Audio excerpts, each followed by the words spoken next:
मेरे प्यारे देशवासियों, नमस्कार। मन की बात में आपका स्वागत है। लेकिन आज 26 नवंबर हम कभी भी भूल नहीं सकते हैं। आज के ही दिन देश पर सबसे जघन्य आतंकी हमला हुआ था। आतंकियों ने मुंबई को, पूरे देश को थर्रा कर रख दिया था। लेकिन ये भारत का सामर्थ्य है कि हम उस हमले से उबरे और अब पूरे हौसले के साथ आतंक को कुचल भी रहे हैं। मुंबई हमले में अपना जीवन गंवाने वाले सभी लोगों को मैं श्रद्धांजलि देता हूं। इस हमले में हमारे जो जांबाज वीरगति को प्राप्त हुए, देश आज उन्हें याद कर रहा है। मेरे परिवारजनों, 26 नवंबर का आज का ये दिन एक और वजह से भी अत्यंत महत्वपूर्ण है। 1949 में आज ही के दिन संविधान सभा ने भारत के संविधान को अंगीकार किया था।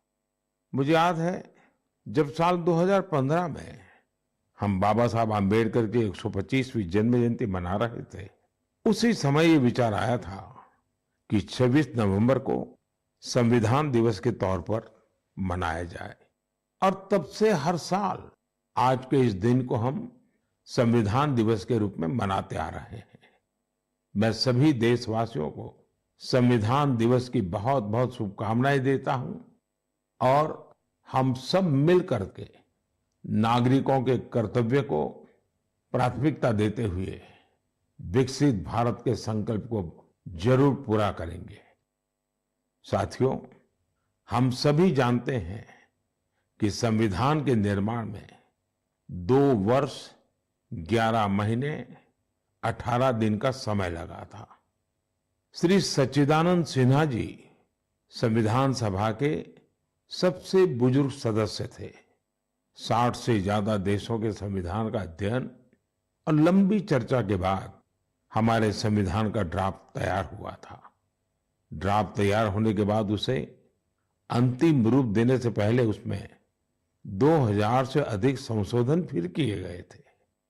1950 में संविधान लागू होने के बाद भी अब तक कुल 106 बार संविधान संशोधन किया जा चुका है।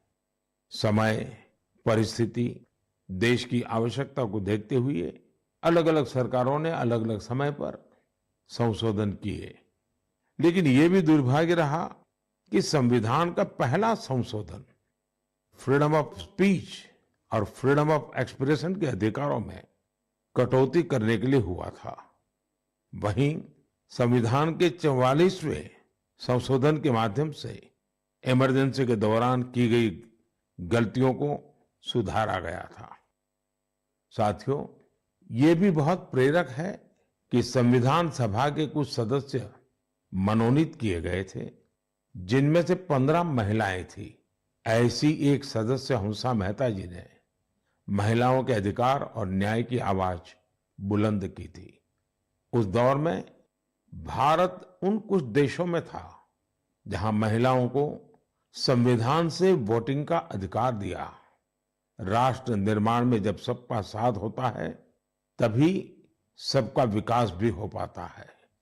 मुझे संतोष है कि संविधान निर्माताओं के उसी दूरदृष्टि का पालन करते हुए अब भारत के संसद ने नारी शक्ति वंदन अधिनियम को पास किया है। नारी शक्ति वंदन अधिनियम हमारे लोकतंत्र की संकल्प शक्ति का उदाहरण है। ये विकसित भारत के हमारे संकल्प को गति देने के लिए भी उतना ही सहायक होगा। मेरे परिवारजनों, राष्ट्र निर्माण की कमान जब जनता जनार्दन संभाल लेती है, तो दुनिया की कोई भी ताकत उस देश को आगे बढ़ने से नहीं रोक पाती। आज भारत में भी स्पष्ट दिख रहा है कि कई परिवर्तनों का नेतृत्व देश की 140 करोड़ जनता ही कर रही है। इसका एक प्रत्यक्ष उदाहरण हमने त्योहारों के इस समय में देखा है। पिछले महीने मन की बात में मैंने वोकल फॉर लोकल यानी स्थानीय उत्पादों को खरीदने पर जोर दिया था। बीते कुछ दिनों के भीतर ही दिवाली, भैया दूज और छठ पर देश में 4 लाख करोड़ से ज्यादा का कारोबार हुआ है और इस दौरान भारत में बने उत्पादों को खरीदने का जबरदस्त उत्साह लोगों में देखा गया।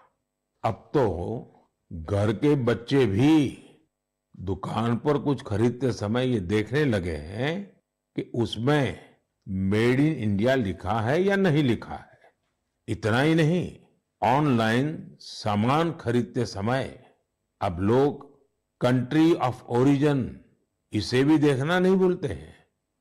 साथियों, जैसे स्वच्छ भारत अभियान की सफलता ही उसकी प्रेरणा बन रही है, वैसे ही वोकल फॉर लोकल की सफलता विकसित भारत, समृद्ध भारत के द्वार खोल रही है। वोकल फॉर लोकल का यह अभियान पूरे देश की अर्थव्यवस्था को मजबूती देता है। वोकल फॉर लोकल अभियान रोजगार की गारंटी है, ये विकास की गारंटी है, ये देश के संतुलित विकास की गारंटी है। इससे शहरी और ग्रामीण दोनों को समान अवसर मिलते हैं। इससे स्थानीय उत्पादों में वैल्यू एडिशन का भी मार्ग बनता है और अगर कभी वैश्विक अर्थव्यवस्था में उतार चढ़ाव आता है तो वोकल फॉर लोकल का मंत्र हमारी अर्थव्यवस्था को संरक्षित भी करता है।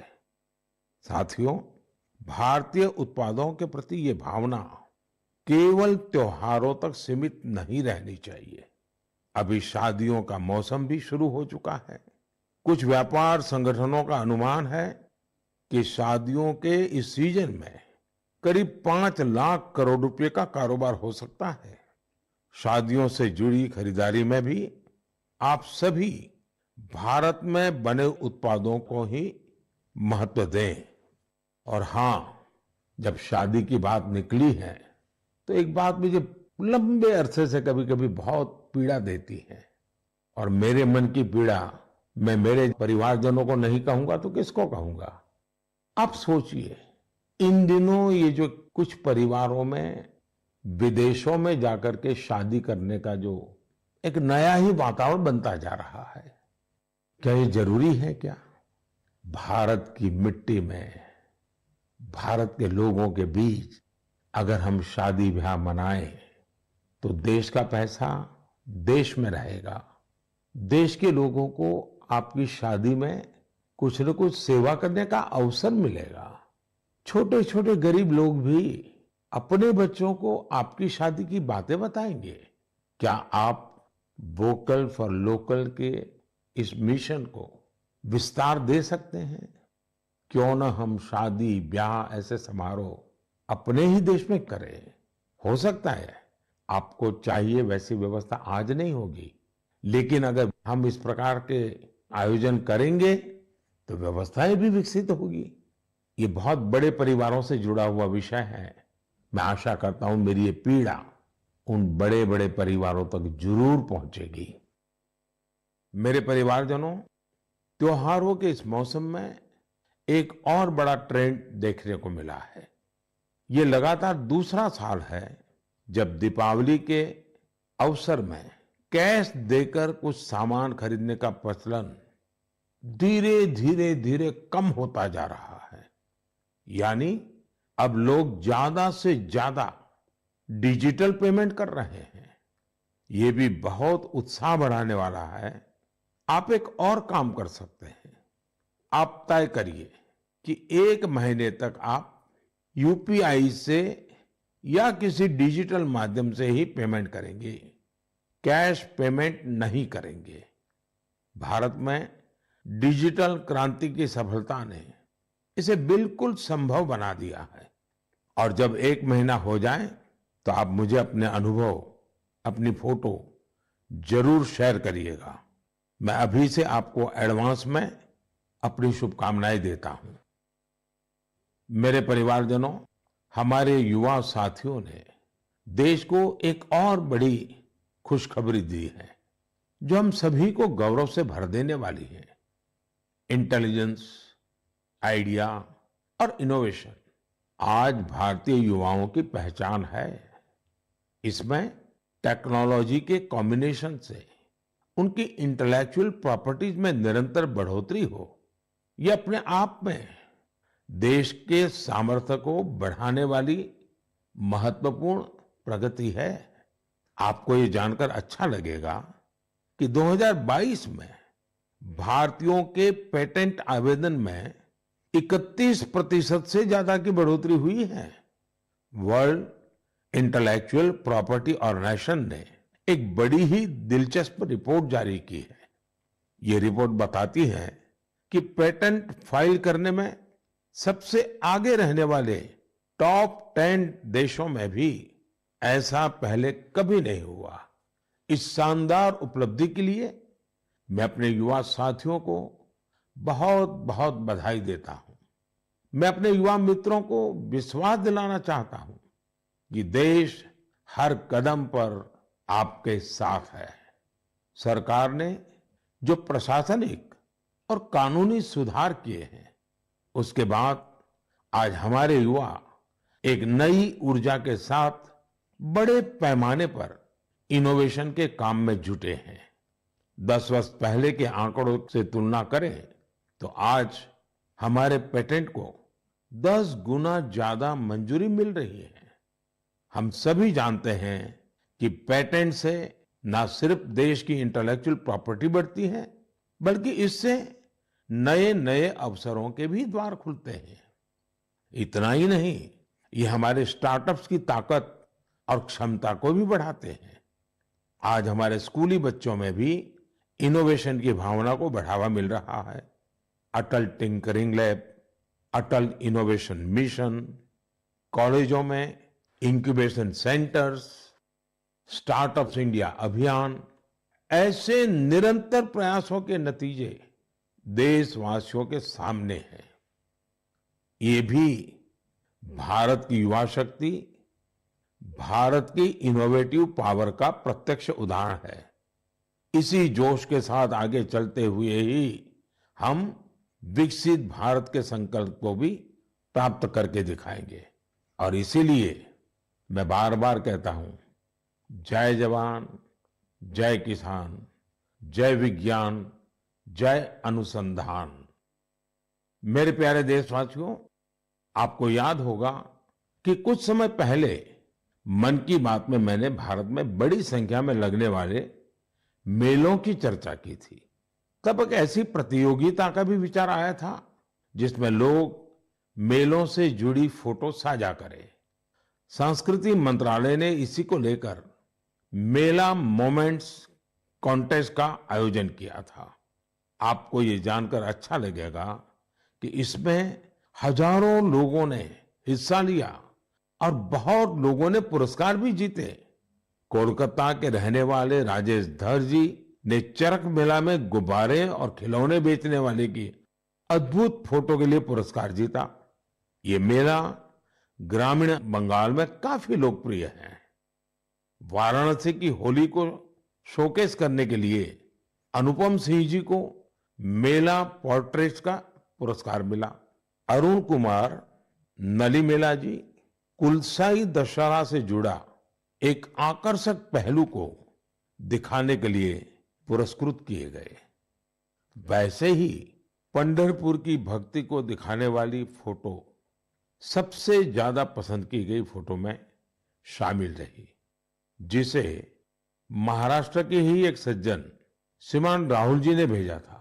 इस प्रतियोगिता में बहुत सारी तस्वीरें मेलों के दौरान मिलने वाले स्थानीय व्यंजनों की भी थी। इसमें पुरुलिया के रहने वाले आलोक अविनाश जी की तस्वीर ने पुरस्कार जीता।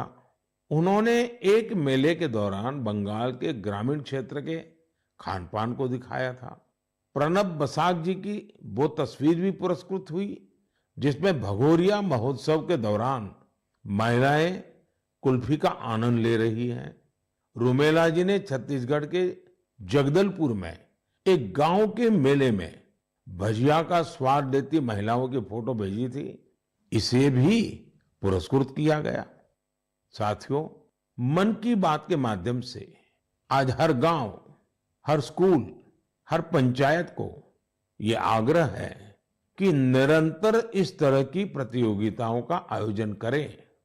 आजकल तो सोशल मीडिया की इतनी ताकत है, टेक्नोलॉजी और मोबाइल घर घर पहुंचे हुए हैं। आपके लोकल पर्व हो या प्रोडक्ट, उन्हें आप ऐसा करके भी ग्लोबल बना सकते हैं। साथियों, गांव गांव में लगने वाले मेलों की तरह ही हमारे यहाँ विभिन्न नृत्यों की भी अपनी ही विरासत है। झारखंड, उड़ीसा और बंगाल के जनजातीय इलाकों में एक बहुत प्रसिद्ध नृत्य है जिसे छऊ के नाम से बुलाते हैं। 15 से 17 नवंबर तक एक भारत श्रेष्ठ भारत की भावना के साथ श्रीनगर में छऊ पर्व का आयोजन किया गया। इस कार्यक्रम में सबने छऊ नृत्य का आनंद उठाया। श्रीनगर के नौजवानों को छऊ नृत्य की ट्रेनिंग देने के लिए एक वर्कशॉप का भी आयोजन हुआ। इसी प्रकार कुछ सप्ताह पहले ही कठुआ जिले में बसोहली उत्सव आयोजित किया गया। ये जगह जम्मू से 150 किलोमीटर दूर है। इस उत्सव में स्थानीय कला, लोक नृत्य और पारंपरिक रामलीला का आयोजन हुआ। साथियों, भारतीय संस्कृति की सुंदरता को सऊदी अरब में भी महसूस किया गया। इसी महीने सऊदी अरब में संस्कृत उत्सव नाम का एक आयोजन हुआ।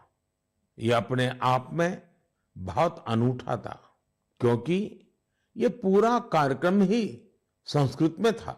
संवाद, संगीत, नृत्य, सब कुछ संस्कृत में। इसमें वहां के स्थानीय लोगों की भागीदारी भी देखी गई। मेरे परिवारजनों, स्वच्छ भारत अब तो पूरे देश का प्रिय विषय बन गया है। मेरा तो प्रिय विषय है ही है, और जैसे ही मुझे इससे जुड़ी कोई खबर मिलती है, मेरा मन उस तरफ चला ही जाता है। और स्वाभाविक है, फिर तो उसको मन की बात में जगह मिल ही जाती है। स्वच्छ भारत अभियान ने साफ सफाई और सार्वजनिक स्वच्छता को लेकर लोगों की सोच बदल दी है। ये पहल आज राष्ट्रीय भावना का प्रतीक बन चुकी है, जिसने करोड़ों देशवासियों के जीवन को बेहतर बनाया है। इस अभियान ने अलग अलग क्षेत्र के लोगों, विशेषकर युवाओं को सामूहिक भागीदारी के लिए भी प्रेरित किया है। ऐसा ही एक सराहनीय प्रयास सूरत में देखने को मिला है। युवाओं की एक टीम ने यहाँ प्रोजेक्ट सूरत, इसकी शुरुआत की है। इसका लक्ष्य सूरत को एक ऐसा मॉडल शहर बनाना है जो सफाई और सस्टेनेबल डेवलपमेंट की बेहतरीन मिसाल बने। सफाई संडे के नाम से शुरू हुए इस प्रयास के तहत सूरत के युवा पहले सार्वजनिक जगहों और डुमस बीच की सफाई करते थे। बाद में ये लोग तापी नदी के किनारों की सफाई में भी जी जान से जुट गए। और आपको जानकर के खुशी होगी, देखते ही देखते इससे जुड़े लोगों की संख्या 50,000 से ज्यादा हो गई है। लोगों से मिले समर्थन से टीम का आत्मविश्वास बढ़ा, जिसके बाद उन्होंने कचरा इकट्ठा करने का काम भी शुरू किया।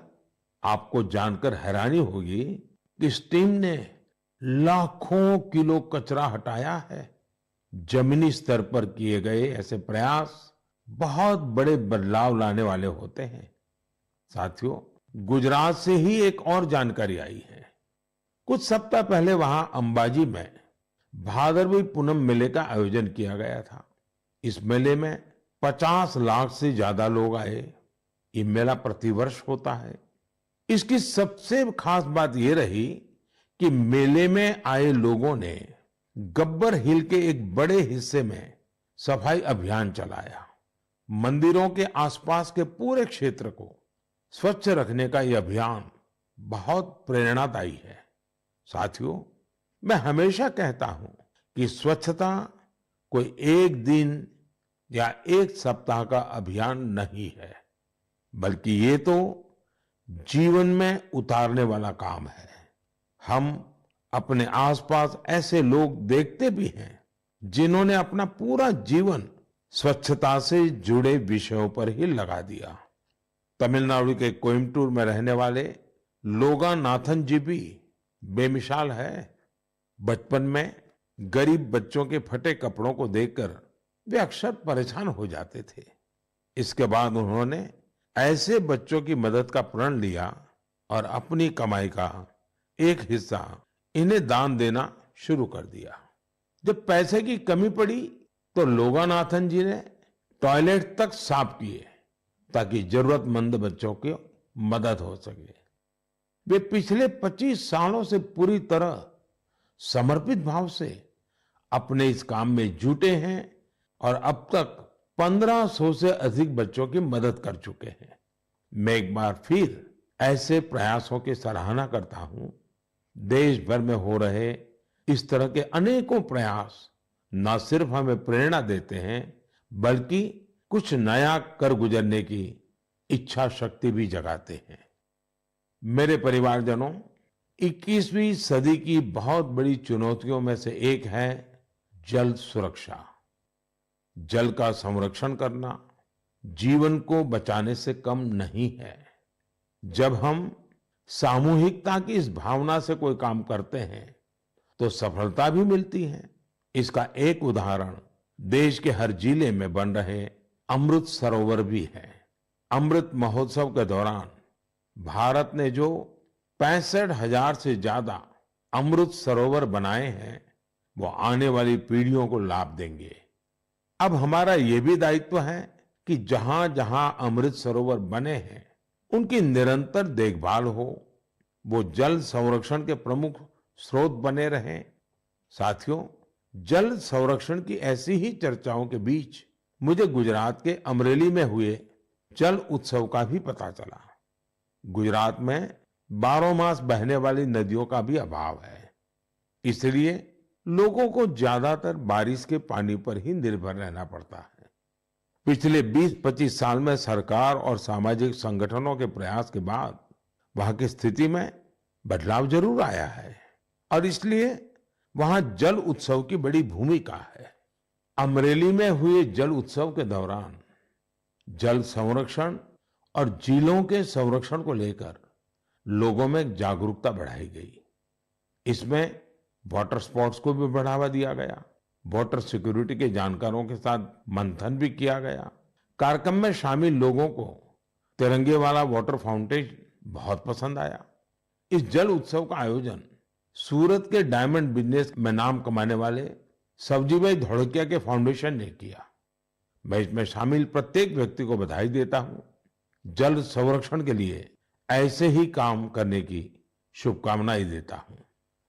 मेरे परिवारजनों, आज दुनिया भर में स्किल डेवलपमेंट के महत्व को स्वीकार्यता मिल रही है। जब हम किसी को कोई स्किल सिखाते हैं तो उसे सिर्फ हुनर ही नहीं देते बल्कि उसे आय का एक जरिया भी देते हैं।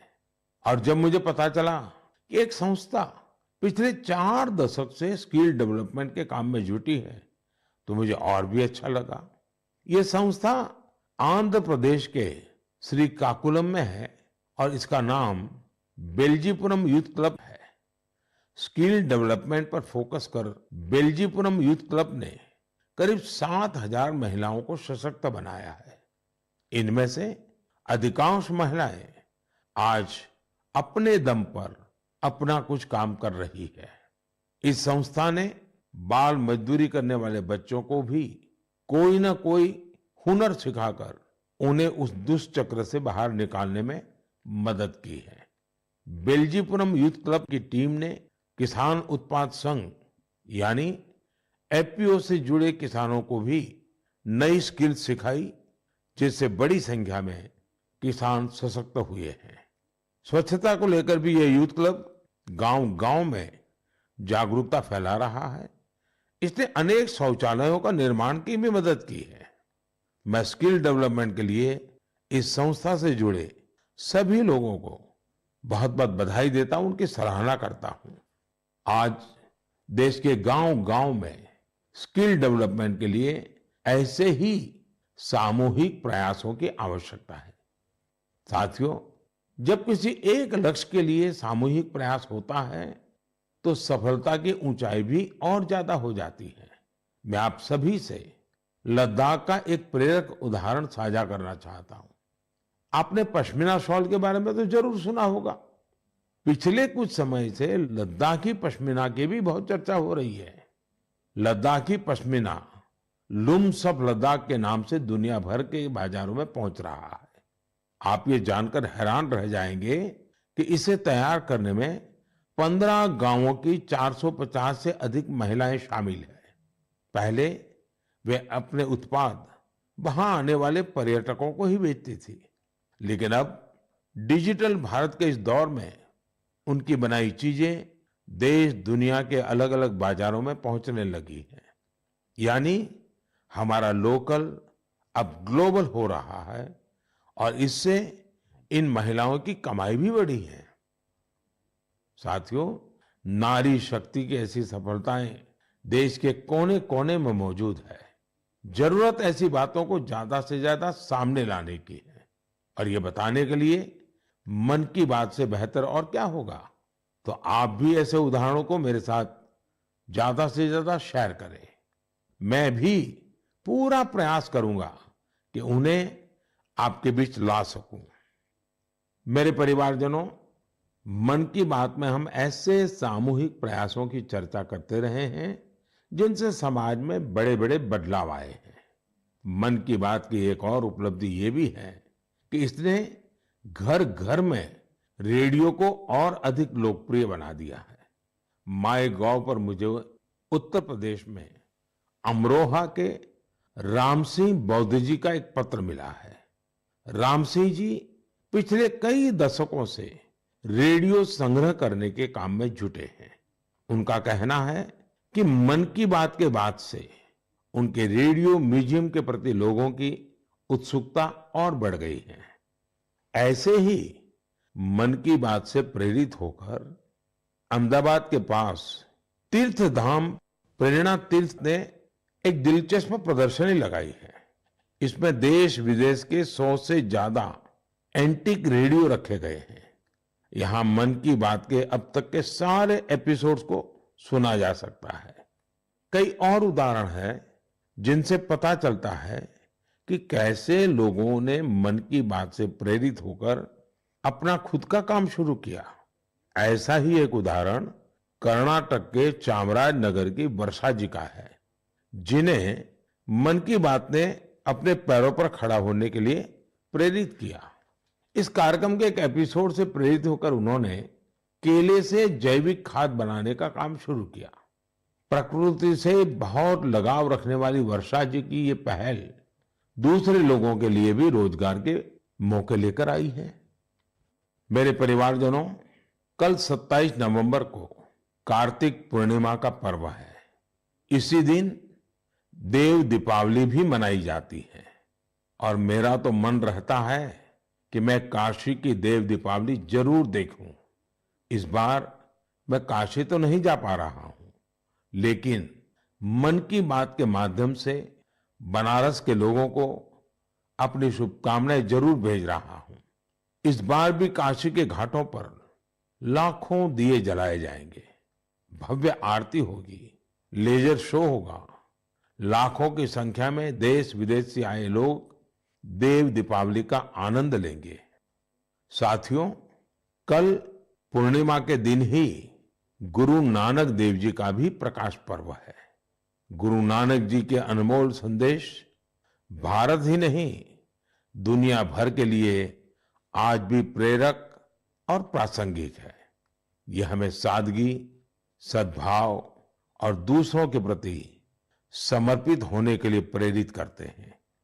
गुरु नानक देव जी ने सेवा भावना, सेवा कार्यों की जो सीख दी, उसका पालन हमारे सिख भाई बहन पूरे विश्व में करते नजर आते हैं। मैं मन की बात के सभी श्रोताओं को गुरु नानक देव जी के प्रकाश पर्व की बहुत बहुत शुभकामनाएं देता हूं। मेरे परिवारजनों, मन की बात में इस बार मेरे साथ इतना ही। देखते ही देखते 2023 समाप्ति की तरफ बढ़ रहा है और हर बार की तरह हम आप ये भी सोच रहे हैं कि अरे इतनी जल्दी ये साल बीत गया। लेकिन ये भी सच है कि ये साल भारत के लिए असीम उपलब्धियों वाला साल रहा है और भारत की उपलब्धियां हर भारतीय की उपलब्धि है। मुझे खुशी है कि मन की बात भारतीयों की ऐसी उपलब्धियों को सामने लाने का एक सशक्त माध्यम बना है। अगली बार देशवासियों की ढेर सारी सफलताओं पर फिर आपसे बात होगी। तब तक के लिए मुझे विदा दीजिए। बहुत बहुत धन्यवाद। नमस्कार। देश का पहला चैनल, देश का अपना चैनल,